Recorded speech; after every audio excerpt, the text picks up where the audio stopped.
चतुर बहू। दुर्गा नदी के किनारे बसा एक गांव फूलपुर।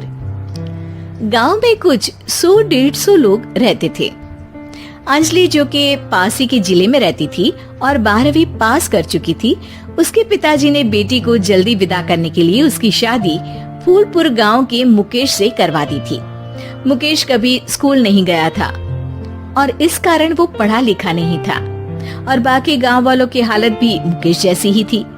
मुकेश के घर में उसके माता पिता भी रहते थे। सासू माँ, मैं बाहर मंदिर तक जा रही हूँ, आधे घंटे में आ जाऊंगी। अरे अभी कहीं जाने की जरूरत नहीं है, चुपचाप जाके रसोई में रात के खाने की तैयारी करो। और ये घूंघट क्यों हटा लिया है तुमने? क्या पता नहीं कि इस गांव में औरतें बिना घूंघट के नहीं रहती? रात में अंजलि छत पर जाकर अपनी मम्मी से बात कर रही होती है। तभी गांव की 3-4 औरतें उसे देख लेती है और दरवाजे पर आकर उसकी सास से शिकायत करने लगती है। और क्या हुआ? अरे छत पे तो देखो, आपकी बहू मटक मटक के किसी से फोन पर बात कर रही है। दिन भर फोन पे लगी रहती है। अरे कल तो मंदिर के पास वो क्या कहते हैं, सेल्फी ले रही थी। शहर की बहू रखना अच्छा शान की बात है, पर देखना इसके लक्षण से ये तो तुम्हारे परिवार को बदनाम ना कर दे।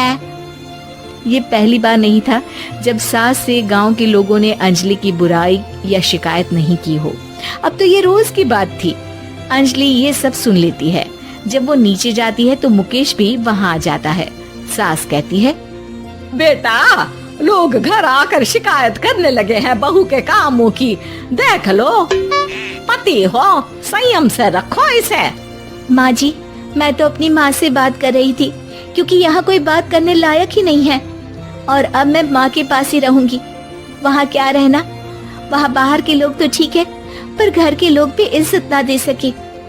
अरे नहीं नहीं अंजलि, ऐसा नहीं है, धीरे धीरे सब ठीक हो जाएगा, तुम फिक्र ना करो।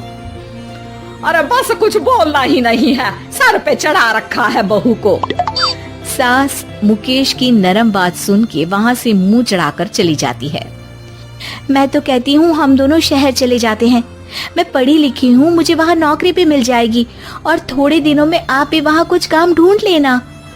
अरे नहीं नहीं अंजलि, हम यहाँ ना गांव का खेत, माँ पिताजी को छोड़कर शहर नहीं जा सकते। माँ पिताजी को कैसा लगेगा और गांव वाले क्या सोचेंगे? ये कहकर मुकेश सोने चला जाता है और अंजलि की गांव वालों द्वारा बुराई का सिलसिला बहुत दिनों तक चलता ही रहता है। लेकिन अंजलि गुस्सा ना दिखाते हुए समझदारी से काम लेती है। बारिश का मौसम चालू हो जाता है। जोरदार बारिश से पूरे गांव में हाहाकार मच जाता है। दुर्गा नदी में बाढ़ आ जाती है और बाढ़ का पानी पूरे गांव की फसल तबाह कर देता है। फसल की ये हालत देखकर गांव वाले निराश हो जाते हैं और बात तो यहाँ तक पहुँच जाती है कि कुछ लोग तो अंजलि को इस सब का दोषी ठहरा देते हैं। अरे पूरी फसल तबाह हो गई, पता नहीं किसकी नजर लग गई है। अरे जब से चौधरी परिवार में ये शहर की बहू आई है ना, तब से ही गांव की शांति चली गई है। इसके कर्म कांड से माँ दुर्गा नदी भी खुश नहीं है। ये सब सुनकर बेचारी अंजलि रोते हुए अपने घर चली जाती है। कुछ दिन बाद सभी गांव वाले अपनी फसल का मुआवजा लेकर अपने अपने घर आते हैं। मुकेश भी 1500 लेकर आता है। अंजलि को जब पासबुक दिखाता है तो अंजलि हैरान हो जाती है। अरे, ये पासबुक में तो उन्होंने 4000 की एंट्री करी है और आपको सिर्फ 1500 दिए। सच में? अरे वो सरकारी अफसर आपको बेवकूफ बना रहे हैं। सरकार की तरफ से हमें 4000 मिले हैं, लेकिन बाकी का सारा पैसा खुद ही खा रहे हैं। आप लोग के अनपढ़ होने का फायदा उठा रहे हैं। ये सब सुनकर मुकेश परेशान हो जाता है, लेकिन अंजलि उसे हिम्मत से काम लेने को कहती है और सुबह होते ही मुकेश को पंचायत कार्यालय ले जाती है और साथ में गांव के और लोगों को भी। आप सरकारी बाबू क्या गांव के लोगों को बेवकूफ समझते हैं? आपको क्या लगता है ये पढ़े लिखे नहीं है तो आप कुछ भी मनमानी करेंगे? ये बेचारे दिन रात इतनी मेहनत करते हैं, ये हमारे अन्नदाता है और आप इनके साथ ऐसा धोखा करते हैं। अरे क्या बके जा रही है ये लड़की, किस धोखे की बात कर रही है? अपने कांड करके नदी माँ को नाराज करके हमारा नुकसान करके इसे चैन नहीं मिला क्या? सरपंच जी, इन सरकारी बाबू ने मुझे बेवकूफ बनाया है और मेरे हिस्से के पैसे खुद चट कर गए।